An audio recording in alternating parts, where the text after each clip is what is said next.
abound for the whole world around, and for everyone under the sun.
Good morning, and a heart-filled welcome to Emerson to each of you from our congregation in Marietta, Georgia. My name is Chris McConville, and I am a member of the worship team. I also serve on the leadership development team, the Give the Basket committee, and as an RE teacher for the junior youth. A special welcome to those who may be joining our service online for the first time. We hope you are nourished in heart and mind by our worship today. We have our called minister, Reverend Deborah Bennett, with us today as we explore widening the circle of our concern. As a Unitarian Universalist congregation, we welcome a wide variety of theological and spiritual beliefs and strive to uphold the principle that we need not think alike to love alike. We honor the inherent worth and dignity of each and every person. You are welcome here. All are warmly invited to join us for what we call our second hour activities following the service, beginning at 11:15. They are held in Zoom meeting rooms. Links are available in the order of service, which you can find not on our website. Usually it's at emersonuu.org. This morning you can find the link in the Emerson notebook that went out earlier this week. There are engaging opportunities for children, youth, and adults. This is a great time to explore meaningful topics and to get to know other members of the community. Please also refer to the order of service for upcoming activities and announcements. In the spirit of beloved community, we say, welcome to Emerson.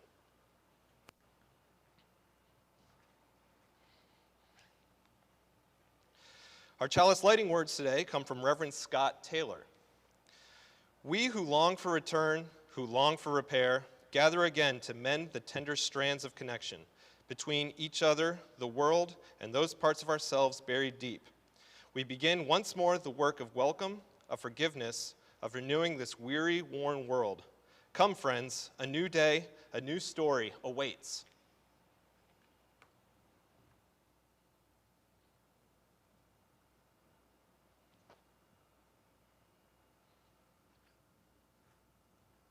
Awesome, and I invite you now all to turn to greet your neighbors, those sitting next to you, those maybe on the online chat.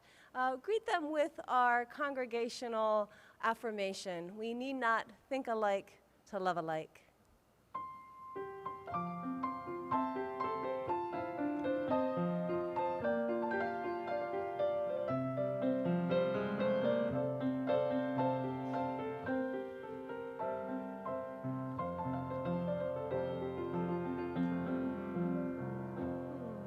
Good morning.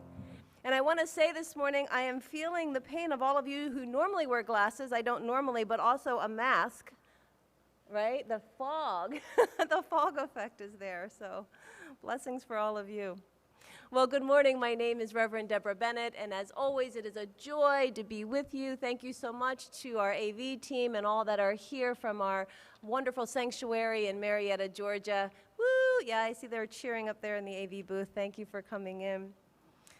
During the course of our congregational year, we offer a variety of topics on our Sunday morning services. We do this often following a series of monthly themes. They are originated from a resource called Soul Matters. And in fact, many hundreds of Unitarian Universalist congregations use these Soul Matters themes to help guide their congregational year. Our neighbors, the Unitarian Universalist congregation of Gwinnett, welcomed us last week into their service, and they treated us to a beautiful service about this month's theme of renewal.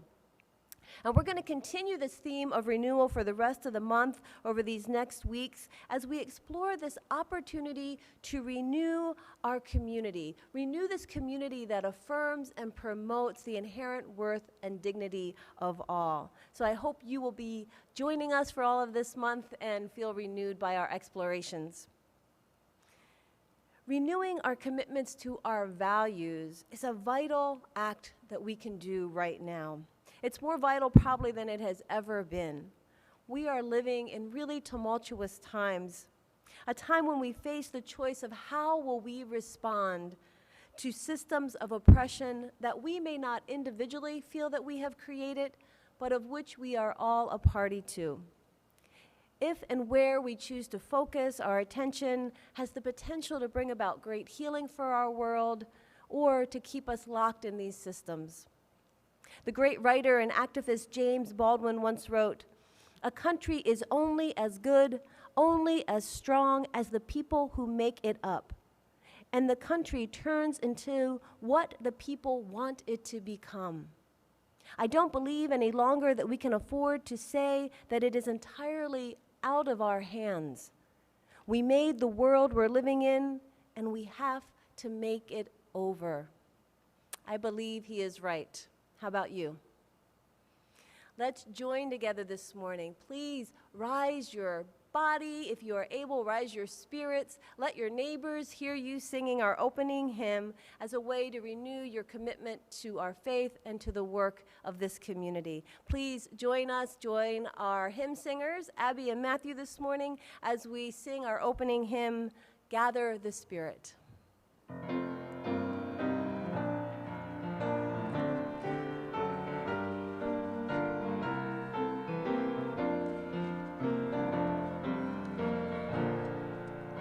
Gather the Spirit, harvest the power, our separate fires will kindle one flame. Witness the mystery of this hour, our trials in this light appear all the same. Gather in peace, gather in strength, gather in sympathy now and then. Gather in hope, compassion and strength, gather to celebrate once again. Gather the spirit of heart and mind, seeds for the sowing are laid in store, nurtured in love and conscience refined, with body and spirit united once more. Gather in peace, gather in thanks, gather in sympathy now and then. Gather in hope, compassion and strength, gather to celebrate once again. Gather the Spirit, growing in all, drawn by the moon and fed by the sun. Winter to spring and summer to fall, the chorus of life resounding as one. Gather in peace, gather in thanks, gather in sympathy now and then. Gather in hope, compassion and strength, gather to celebrate once again.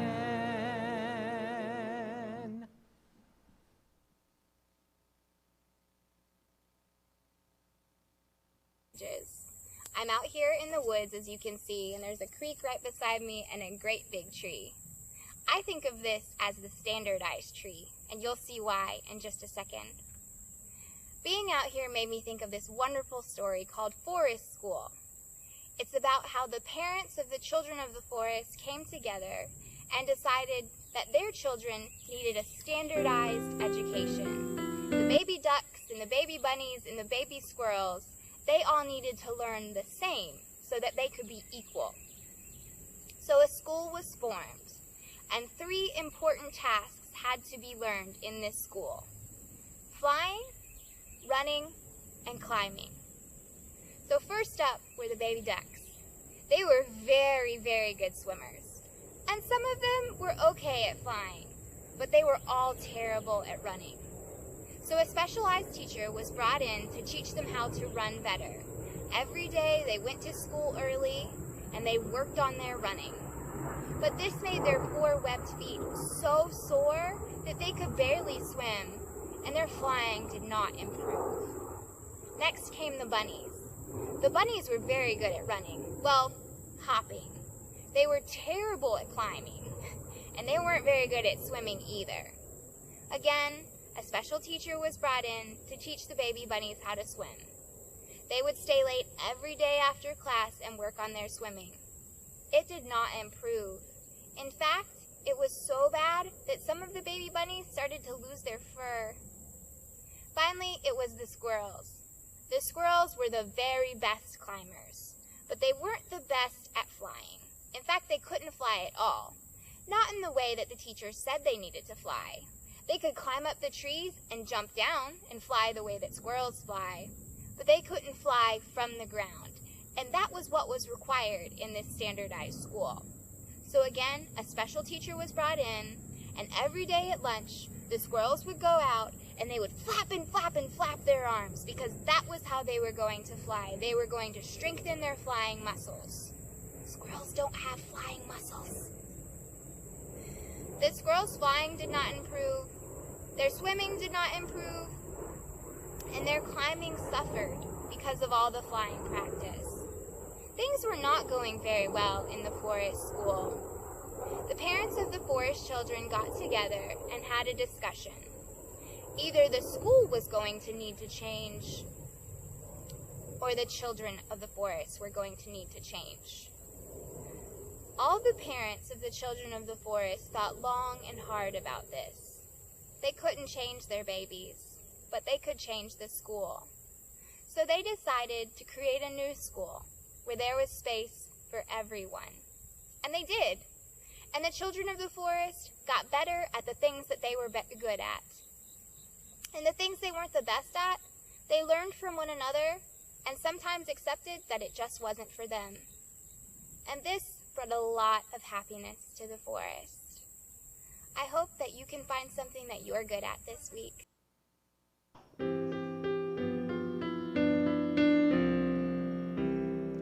Love is the doctrine of this church. The quest for truth is its sacrament, and service is its prayer. To dwell together in peace, to seek knowledge and freedom, to serve humankind in fellowship. Thus do we covenant with each other. Thus do we promise to each other.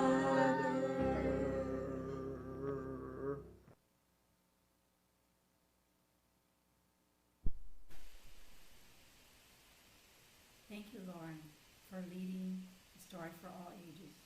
That was wonderful. And now it's time for Joys and Sorrows. It's a sacred time and offers tender expressions of what's in our hearts. Hello, I'm Susan Allman, a member of our Emerson Pastoral Care Team. We're available to give you a listening ear that supports you during challenging times. You are not alone. We are here for you. Contact us at any time through pastoralcare@emersonuu.org. That email address is in today's order of service. At this time in our service, we pause to share personal joys and sorrows of our Emerson community. Please email your joy or sorrow to be shared at the upcoming Sunday service. After I share today's joys and sorrows, I will light a candle. Each Sunday, we also light our vigil bowl.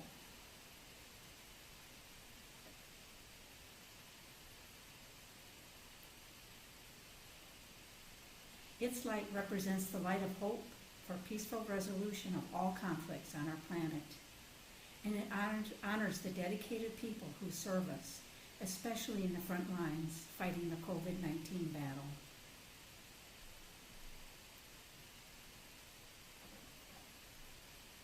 Today, I share these joys and sorrows with you. From Beth Klein, a joy.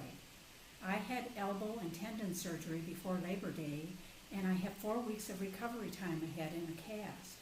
Thanks to Emerson staff and congregants who are on my backup list to help me just in case, I'm doing better this week and looking forward to Sunday school starting today. We're happy happy, Beth, that you're doing so well. And a mixed joy and sorrow from Angelica Delzer. Angelica is back to work this Tuesday and hopes her mom, who has been ill, will be moved from ICU in Wisconsin this week. Her mom had a breathing tube removed earlier this week, and she's doing so much better now. We know there are joys and sorrows left unspoken today. I am lighting a candle for them and for the joys and sorrows I've mentioned.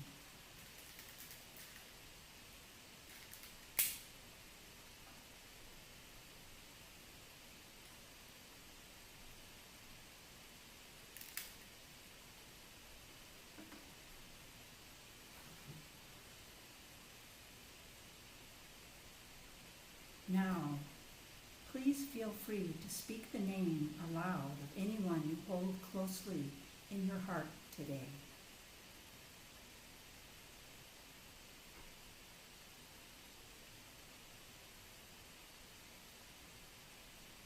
Let us send our heartfelt intentions to people everywhere by offering the Buddhist prayer of loving kindness. The words are printed in your order of service.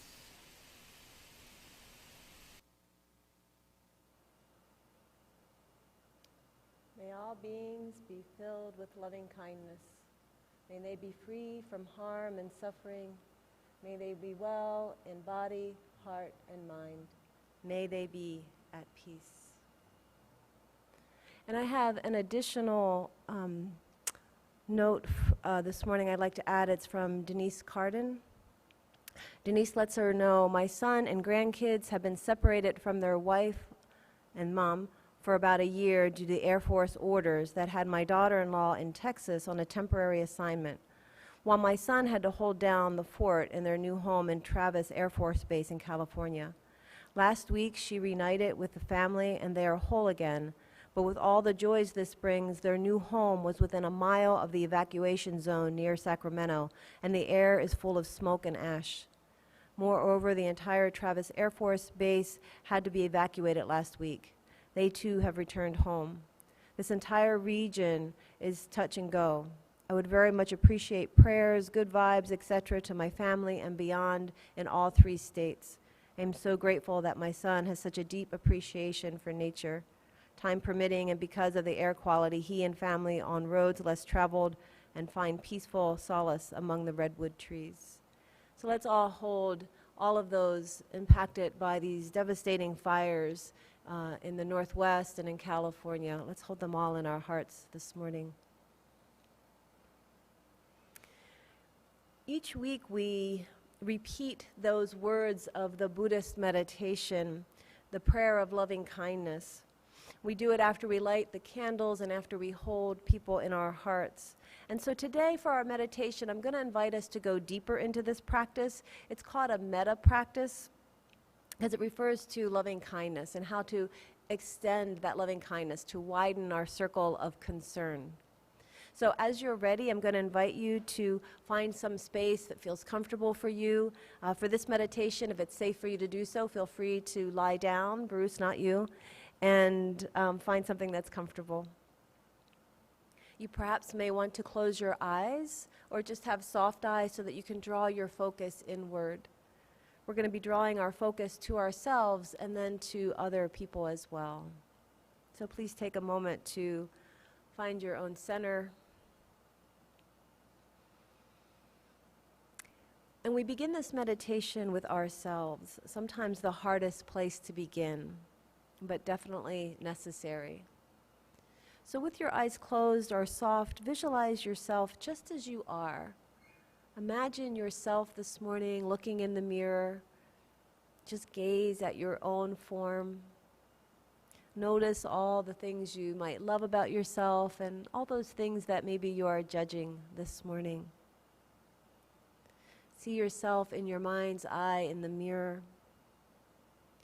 And then gazing at yourself, repeat these words. And you can do this out loud or just quietly in your head.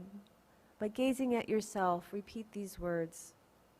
May I be filled with loving kindness. May I be free from harm and suffering. May I be well in body, heart, and mind. May I be at peace. And if you feel drawn to do so, place your hand on your heart and just let that message to yourself sink in. How many times in your day or your week or even your month do you give yourself the opportunity to truly just feel loving kindness towards yourself? Next, I want you to visualize someone that you care for deeply, someone that you love, where the love is flowing freely with them. Take a moment and see them in your mind's eye. Perhaps they're even sitting next to you this morning, or there's a photo of them near you. Take this moment to gaze at them. And then repeat these words to them. May you be filled with loving kindness. May you be free from harm and suffering. May you be well in body, heart, and mind. May you be at peace. And then bring to mind someone whom you do not know well, or maybe well at all, maybe someone that you pass casually at a grocery store, or perhaps bring to mind those that are impacted right now by the experience of the devastating fires, or someone that's on the front lines of the pandemic, or someone that has suffered from another's hate. Even though you may not know them, visualize them in your mind's eye as if your heart could reach out to theirs. Repeat these words. May you be filled with loving kindness. May you be free from harm and suffering. May you be well in body, heart, and mind. And may you be at peace.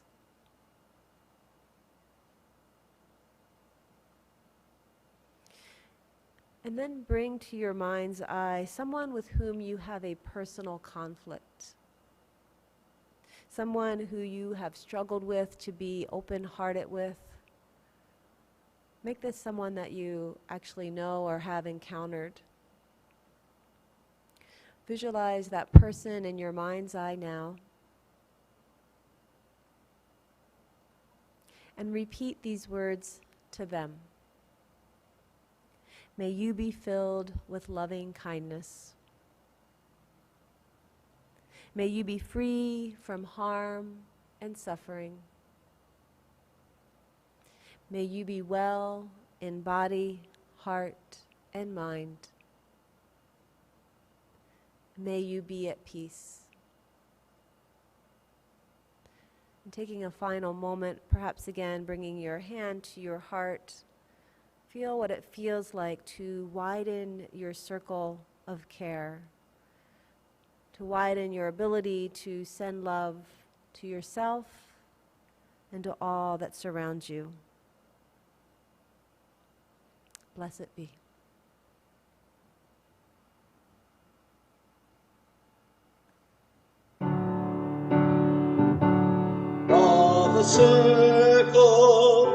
Draw the circle wide. Draw the circle wide. No one stands alone, we'll stand side by side. Draw the circle wide. Draw the circle wide.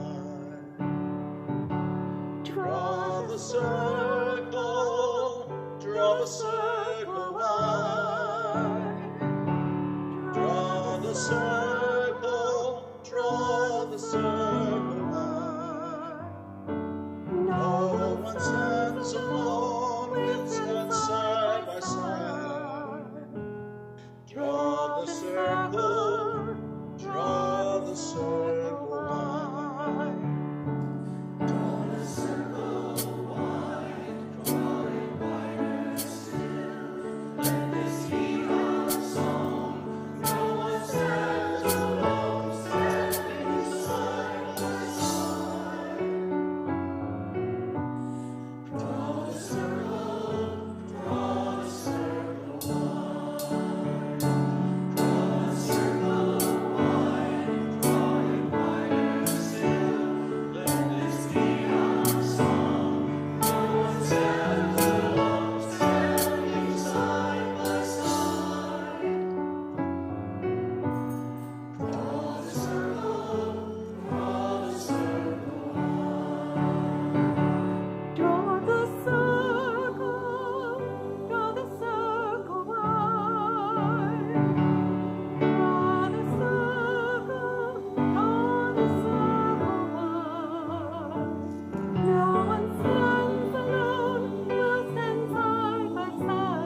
We have a reading today from the Commission on Institutional Change.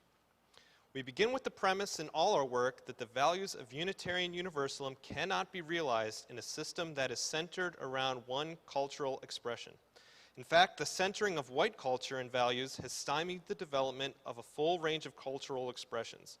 In the Unitarian Universalist tradition, two pillar principles invite us to covenant, to affirm and promote the inherent worth and dignity of all people and to acknowledge the interdependent web of existence of which we are all a part. Systems, policies, practices, and expressions of Unitarian Universalism that bias one racial or cultural group above others make a mockery of these two core values, and so we are called into efforts to name and change them as acts of witness to a fuller and more authentic expression of this faith. Thank you, Chris. And thank you, Matthew and Abby. That was amazing. And Dave Schimmel, I know you did most of the work of putting that together, and everybody, the whole choir. It was so good to see you all together. It was really great. I know that wasn't everybody in the choir, but thank you all who participated. It was really beautiful. And thank you, Chris, for that reading. I recently saw a comic. In it, two people were sitting at a desk. One was holding a paper, appearing to speak. And the other in front of them was an array of French fries and hamburgers and soft drinks and all kinds of food. And the caption said, "Before we begin your performance review, I took the liberty of ordering you some comfort food." Well, we have all most likely been through them at one time or another, a job performance review.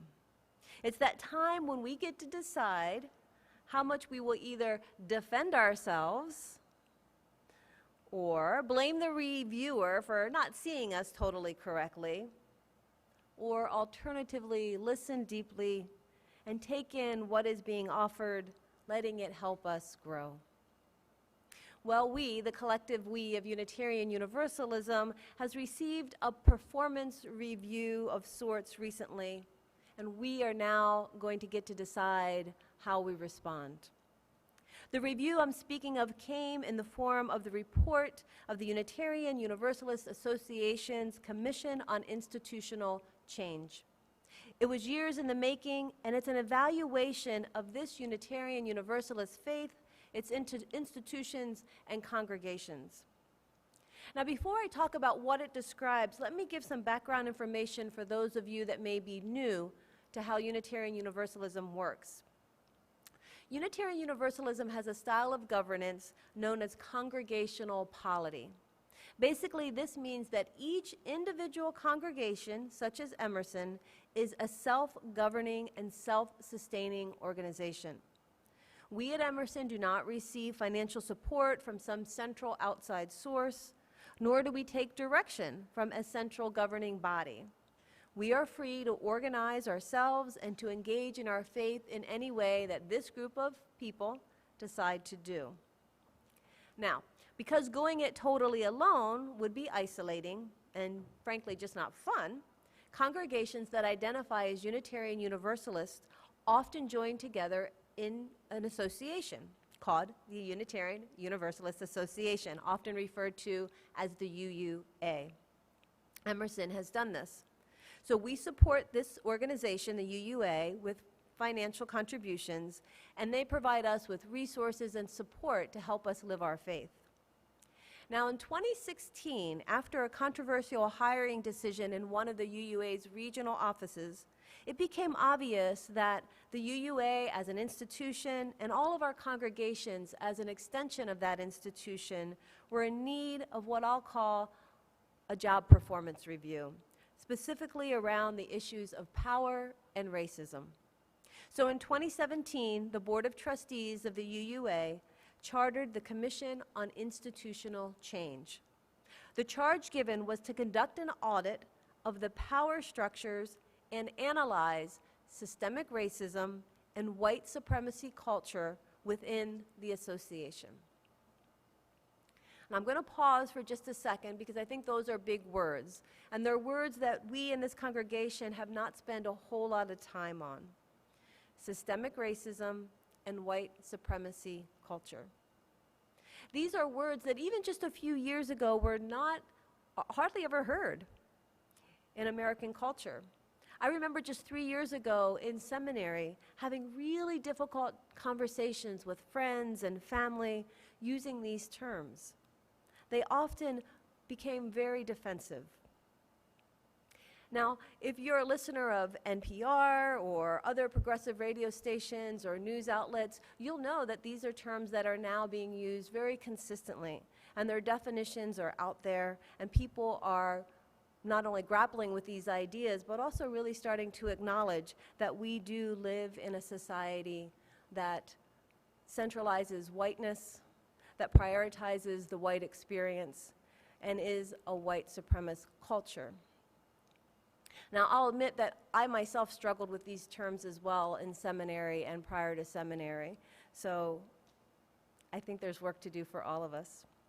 Well, anyway, for 3 years, the UUA's commission group took a deep dive into these issues inside our faith, and they released their findings about them this spring, in June. And they called it Widening the Circle of Our Concern. So the entire report is available online at the UUA website, and I encourage you to look for it and find it and take some time with it. It has a lot in it. And there's many, many potential takeaways that they offer. But today I wanted to bring to light 3 core questions that I felt the report pointed to. Questions that as a freestanding congregation, we will need to choose how to address. So these 3 questions that I want to address today that I pulled from the report, and they didn't say these questions necessarily explicitly, but it was what I got from reading the report. So the 3 questions are this. 1, are we willing to hear the voices and stories of those who have been harmed by systemic racism? 2, are we willing and able to identify and change the places where white supremacy culture has impacted our policies, practices, and worship, and stifled our ability to evolve? And 3rd, what can we do to widen our circle of concern, such that we continue to evolve into the beloved community that we want to be? So let's take these one by one this morning. And I'm going to invite you to just notice for yourself, even with what I've said so far, notice what your level of defensiveness may be, notice what your level of reactivity to them may be. Just notice, nothing to do about it, just notice as we go along. So let's dive into this first question. Are we willing and able to hear the voices and stories of those who have been harmed by systemic racism? Now, it seems like most of us would say a quick yes, of course, to that question. We value diversity, and in general, we are very welcoming. So yes, of course, we want to listen to those voices. But are we able to really hear the voices of those who are not usually at the center of our faith, who may say things that are hard to hear? The Commission says this. They say the patterns and habits of white supremacy culture are often unacknowledged, unrecognized, or openly denied. So I'm going to say that again. The patterns and habits of white supremacy culture are often unacknowledged, unrecognized, or openly denied. Let's take a moment to take that in. How can we truly hear the perspectives of those that are harmed by white supremacy if we deny it exists? I'm reminded of friends, many of them actually, who struggled for decades with body aches and brain fog, and they were being dismissed by their doctors, who at that point had not recognized the existence and the harm caused by Lyme's disease, which is very prevalent in the Northeast. These people really struggled just to be recognized. And the same is happening today, I think, with white supremacy. Only it's an illness that I think we all suffer under. No one alone is cured by its effects. And the report continues. It says, when we understand how these patterns and habits affect those who hold power, and especially those who are harmed by them, we then also come to understand that we can't dismantle systems of oppressive behavior without leaning into the knowledge and perspectives of those most affected. The report says that it's guided by several core understandings, and one of those is that to keep Unitarian Universalism alive, I want you to really take that in. So this is a report over 3 years of study where they interviewed people, they talked to people, they looked at systems, they did their own research, and their conclusion, one of their conclusions is that to keep Unitarian Universalism alive, we must center the voices that have been silenced or drowned out. This idea of centering is important and is noted many times in the report. We must prioritize the perspectives of those who are most affected by oppression. And the key word there is prioritize, not just casually give a little space.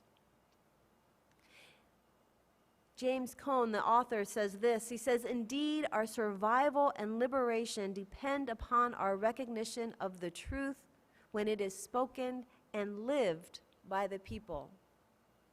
If we cannot recognize the truth, then it cannot liberate us from untruth." The current paradigm of white dominance centers white identity, and it centers the comfort of white identified people. So that question, are we willing and able to hear the voices and stories of those who have been harmed by systemic racism? Let's answer that. Now, the second question I pose is this: are we willing and able to identify and change the places where this white supremacy culture has impacted our, meaning at Emerson, as well as in the UUA, or UU congregations, but specifically our policies, our practices, and even our worship that may have stifled our evolution? We love singing, "Come, come, whoever you are," and we invite others to join us, to come in, to do our thing with us. We have open arms for that. And yes, one of the hallmarks of a liberal faith is the concept of evolution. I don't think too many would disagree with that. So one of the hallmarks of a liberal faith is the idea of evolution. Right? We are evolving beings. We are not a faith that says revelation happened thousands of years ago and we just need to follow certain teachings from then. We are not a faith that says evolution is something just written in science books. We are a faith that says revelation and evolution is ongoing and it's happening right in the here and now. In our story today, Lauren told of a school who faced a choice: lock into a way of doing things that may have been myopic, not seeing people, or animals in that case, for who they really were, or update and change themselves to be able to truly be welcoming to all. It is one of the pitfalls of organizations that as they pass through the years, systems get developed and solidified. How we always do it becomes a doctrine, even in liberal congregations. The quote, "We tried and it doesn't work," can become a mantra. A new person can enter such a space with all kinds of enthusiasm and energy, only to be quickly shut down as their ideas find no fertile ground in the hardened soil. Now here's a startling fact. Of all the religions in the United States, Unitarian Universalism ranks near the bottom on retention rates of young people. Youth that graduate from our programs as seniors are less likely as young adults to be in Unitarian Universalist congregations. According to one study, that number was 10%, only 10%, compared to 40 to 70% of most other congregations, or most other faiths. And this was Christian faiths as well as Islamic faiths, Hindu faiths. So I'm wondering, I don't know the answer to this, but I was thinking, I'm wondering if it's that we train our young people to be open and creative thinkers in their RE time with us, and that then they may find that as a young adult, this creativity, these ideas, this enthusiasm is not really welcomed in the adult community who is already solidified in its way of being. The Commission's report showed, because they did some studies on this, they talked to young people and they showed that young people, especially young people of color who are members of Unitarian Universalist congregations, often reported feeling tired of trying to make impact into systems and ways of being that they felt were just solidified. Young religious liberal people, the study finds, crave doing social justice work. They want a faith that puts their words into actions. They crave energized forms of worship. And they're far more open to and actually wanting to address ideas of whiteness, cisgenderness, heterosexual privilege. The report finds that the culture of many congregations is not keeping pace with the expectation of new generations for anti-oppression practices. So we say we want young people to come and join us, but the Commission found, in general, throughout the congregations in our organization, that they felt that many congregations' culture was not keeping pace with the expectations of the new generations when it comes to anti-oppressive work.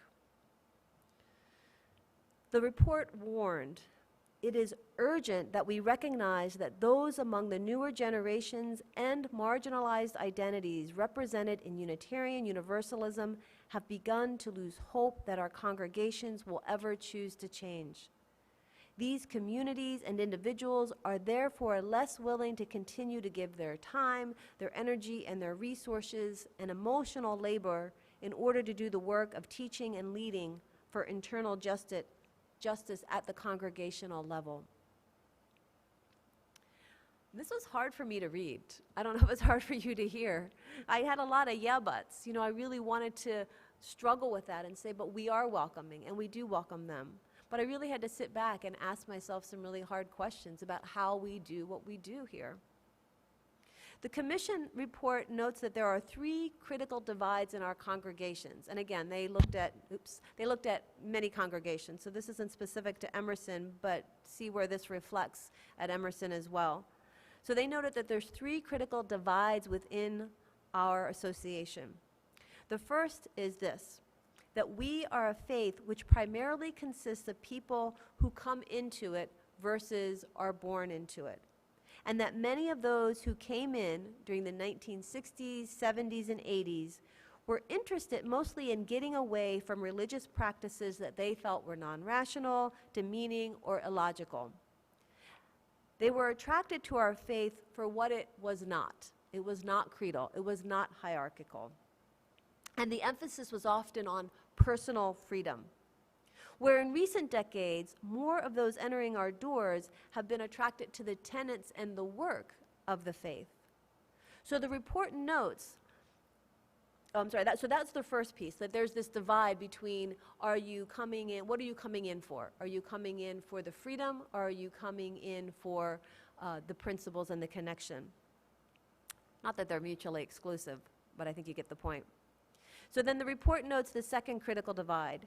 They say that some among us believe we can continue the practices that have always been prevalent in Unitarian Universalism without change, while others feel it is critical for us to change. Many of these tend to be younger, or identify as Black, Indigenous, or people of color, or hold identities that are marginalized often in UU communities, such as gender expansiveness. So thirdly, they found this critical divide. They found that some believe that the work to promote equity, inclusion, and diversity is optional, that it's tangential to our faith, while others believe it is a form of spiritual practice among us and really necessary for our faith. So there's this dynamic tension among us, one that spans, familiar comfort, freedom, what is it that we're doing here as Unitarian Universalists, and this idea of dynamic change, that we're constantly updating who we are, and that we really need to address these issues of oppression within our faith and within the world. On one hand, we want a faith that's comfortable, and that makes sense. We come in here to feel comforted from the world. But on the other hand, we need a faith that continues to challenge us, to push us out of our comfort zones, And I really believe we can have both. I believe we can do both. In our meditation today, we experienced a meta-meditation. And I really hope you took that in at the time, and if not, Google it and find one and do it, because it's so, so powerful. It's a way that we widen our circle of care and concern, including for ourselves. This can be really comforting. Spiritual practices such as this, listening circles that we do, pastoral care that's available. These are all the ways that a congregation can provide comfort. But it's in the social justice work, the leadership development we're offered, education that we can engage in. These are the areas that push us out of our comfort zone and give us an opportunity to grow and to really become accountable for those most impacted by injustice. We need both. When we welcome someone into our congregation to be comforted, we must also welcome the change that will happen to us as a result of their presence. So I want to say that again. So there's this idea that we welcome someone in to be part of what we already are. But I think a paradigm shift is recognizing that every new person that comes into our community will change our community. And that's good. That's how it's meant to be. Are we willing and able to identify and change the places where white supremacy culture has impacted our policies, our practices, and our worship, and stifled this evolution that we want to constantly be in? Now, the final question raised from the commission that I want to offer today is this: what can we do? What can we do to widen the circle of concern for all so that we continue to evolve into the beloved community that I know we can be and I know we want to be? Well, here's the answer. The answer is I task you with that answer.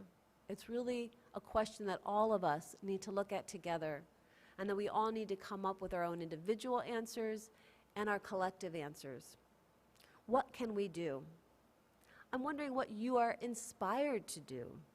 Where is the work that you feel most called to? Is it in seeking to hear the voices of others? Maybe going out and inviting those from other congregations to join us, to have conversation, to get to know us? Is it in reviewing the policies and practices of the congregation that you would like to do, looking for places where racism may be hidden? Are you inspired to teach others about leadership, to demonstrate? Are there ways we can adjust our worship service, I wonder, to respond to an ever-widening circle of concern and care for others? What if we created a meaningful ritual and a way to acknowledge the people who inhabited this land before we did?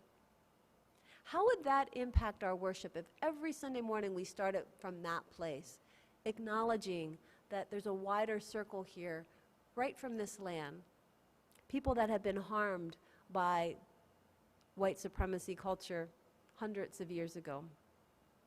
So what else? I really would love to hear your ideas. I want to support you in any way I can to make these changes, to have the conversations we need to have, to really do this vital work of our faith, the work that I believe we are really called now more than ever to do. Reverend Dr. Martin Luther King Jr. said famously, "No one is free until we are all free." And I trust that as Emersonians, member or friend or guest for the first time, I trust that you crave that freedom for all and that you want to see this work manifested in the world. So, how'd everybody's performance review go? Anybody get a little defensive? Maybe. Anybody want to point a finger at the one offering the review? Maybe. Hopefully, though, that what you experienced was a lot of readiness to listen.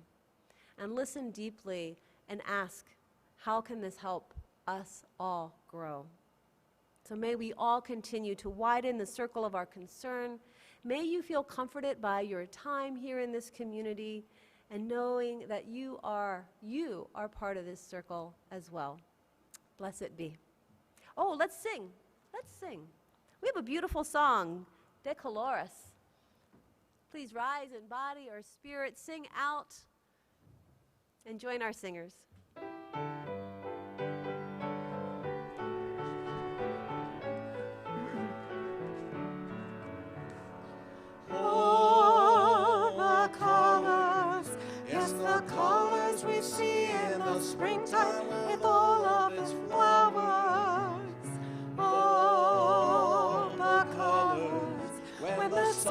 light shines out through a rift in the cloud, and it showers all the colors as the rainbow appears when a storm cloud is touched by the sun.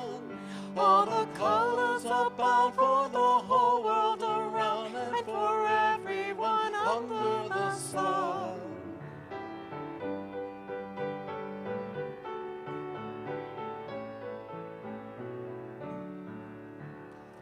Oh, the colors, yes, the colors of people parading on by with their banners. All the colors, yes, the colors of pennants and streamers and plumes and bandanas. Oh, the colors, yes, the colors of people now taking their place in the sun. All the colors abound for the whole world around and for everyone under the sun.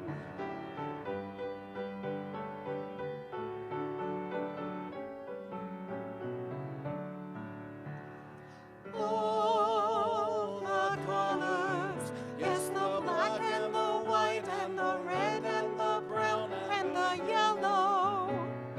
All the colors of people who silent shake hands and say hello. All the colors of people who know that their freedom is won. All the colors abound for the whole world around and for everyone under the sun.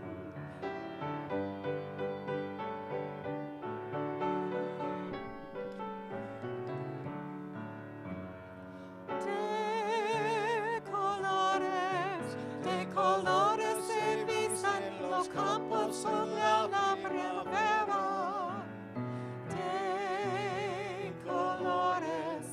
De colores son los paraísos que vienen de afuera.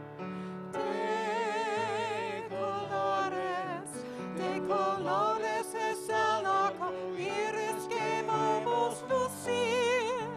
Y por eso los grandes amores de muchos colores me gustan a mí.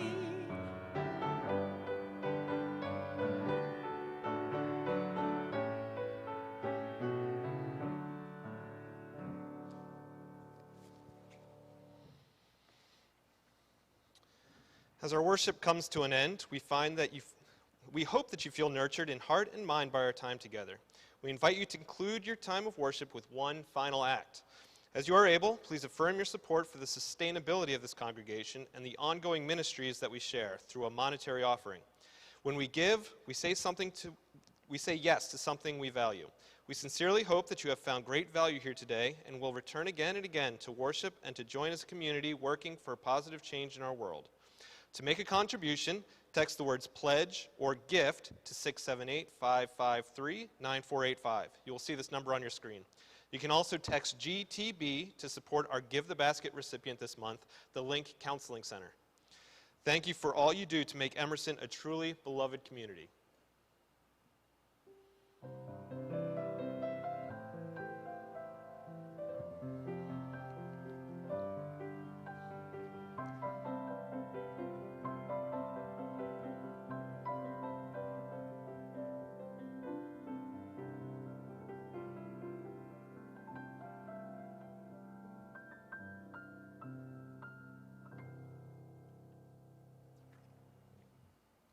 Thank you. Thank you all for your generosity. I'm going to close this morning with some additional words from the commission. This is from Reverend Dr. Sophia Betancourt. And she says this: "The good news is that we are in control of what we do with our daily lives. If we, each one of us, represent a missing remnant in the fabric of our collective future, then together we can lean into a possibility that we have yet to fully experience in human history, a collective wholeness, an unsaleable good That is the kind of salvation I am here to fight for in small moments of every single day. So may you too go forward and fight for those moments of deep salvation with all of us in this beloved community, in this world that we want to create. Blessed be. And please join me in our chalice extinguishing. The words are found in the order of service. We extinguish this flame, but not the light of truth, the warmth of community, or the fire of commitment. These we carry in our hearts and out into the world until we are together again. Please now go in peace, take peace wherever you go, and please join us for all of our activities to follow. There is fellowship time and then many second-hour activities. Everything is in the notebook. Please join those links and keep an eye out for the notebook and ministry messages so you can stay in touch with all that's happening in this beautiful community. Thank you.